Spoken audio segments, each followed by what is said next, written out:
Well, let's take a deeper look into Greece's situation now with the chief economist, Stephen King. He joins us from HSBC. Stephen, welcome. Thanks very much for coming in to talk to us today. I noticed, just listening to the German taxpayer situation, it's something that you've just written about, this idea that Germany's being terribly prudent. Germany is terribly prudent, but it also has a problem with prudence because Germany saves a lot, it runs a current account surplus, it therefore exports its savings to other parts of the world. The kinds of things that Germans invest in, perhaps without realising it, include Greek government debt. So in one sense, German prudence has actually given the money to Greece to allow Greece to borrow quite heavily. So the two are actually quite closely connected. And kind of get them into this situation in the first place. How do you see this ending? It's not really a Greek problem, is it? It's a Eurozone problem. It's a Eurozone problem because we have a situation where the Eurozone is either a collection of nation-states or it's a situation where each nation-state has, in one sense, suspended its sovereignty to make sure that the euro works. And the problem currently within the Eurozone is that Germany wants to have an inflation rate really no higher than 2%. The Eurozone's overall target for inflation is not much higher than 2%. And the problem there is that if you're going to have an improvement in competitiveness for countries like Greece, for example, or Spain or Portugal, their inflation rates will have to be quite a lot lower than Germany's. So if Germany's at 2, their inflation rates are quite a lot lower.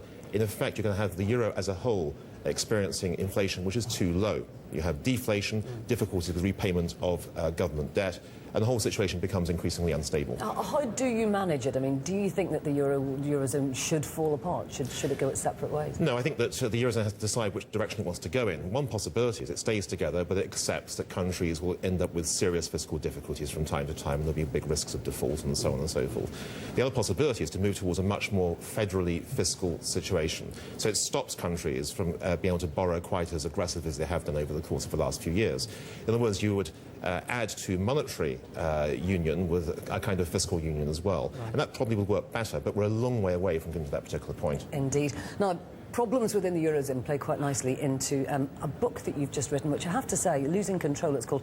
It's fairly depressing reading if you're in the West, really, because what you're kind of saying is that the rise of China and India is very well documented, actually is going to take its toll on the West, and that people in the West can no longer expect to see the kind of living standards, you know, rising generation on generation that we've grown to expect. Is it necessarily true that we can't have global prosperity, that there always has to be a loser? No, there's certainly global prosperity coming through, because there's no doubt that the rise of China and the rise of India have contributed enormously to rising living standards around the world. My point is that the distribution of those improvements has been much more skewed than one might expect. And one issue we're seeing is that we're seeing the narrowing of income inequality between or across nations. So China's getting richer relative to the US, for example. We're also seeing significant widening of income inequality within nations. So within the US, within the UK, within countries in Europe, we're finding that actually the gap between rich and poor is getting bigger. And one reason for that is the competitive forces coming through from globalization.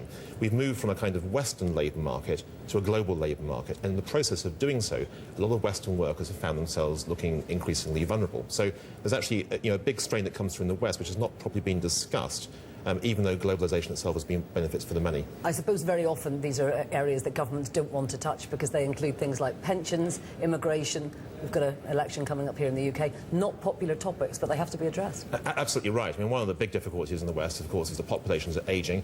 We're actually running out of workers. So where do you find the workers from? Well, either you export your capital to other parts of the world, so you invest very heavily in countries like China and India and become dependent on workers there, or alternatively, you have more immigration. Of course, the debate in the UK so far has been to stop immigration altogether. Indeed. But the truth of the matter is that as populations age, you need more younger workers.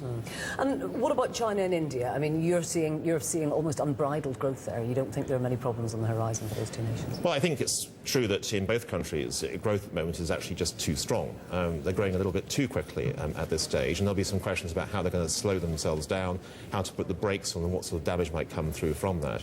But the underlying story is one whereby the supply-side improvements in these countries associated with rising productivity, improved healthcare and so on, rising life expectancy, all those things will ultimately drive these economies forward and increase their share of global GDP in the years and decades to come.